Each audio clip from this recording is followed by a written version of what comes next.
What's going on here? I am now at GWM's crash test facility in Baoting, China.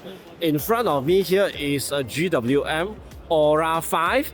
This is a pure petrol variant that is being prepped for crash tests. You can see that they have fitted 3 dummies inside here.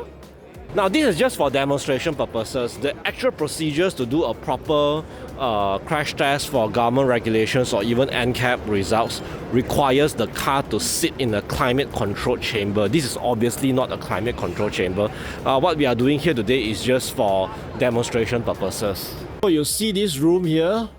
This is a climate controlled chamber. In an actual test, the car will need to be prepared here, not outside there. The crash test dummy will also need to be set here, and this is also a climate controlled room because the material of the crash test dummy is actually quite soft and they will melt if left in room temperature for too long. Well, if you're asking why, that's because the material is soft to replicate the human tissue. And what they are going to do later is this car will be subjected to a side impact collision with the mobile deformable barrier across. Let me show you. This is a mobile deformable barrier. It weighs 1.4 tons, about the weight and size of an average family SUV. And they'll be sending this deformable barrier at 60 kilometers per hour into the Ora 5 at the end of this line to simulate a side impact collision. Wondering how is this mobile barrier launched?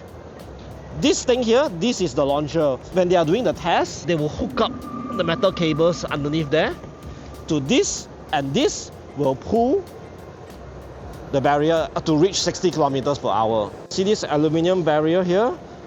This costs 11,000 ringgit a piece. Can only be used once, and they are produced only by 1 or 2 vendors in the world. The reason why they limit the vendors is to ensure repeatability of results across all locations and test conditions.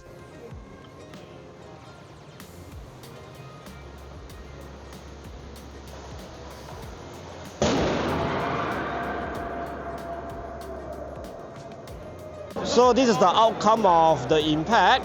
Next, they will try to open the door, but obviously this being an instrumental testing, they cannot open the door using their hands.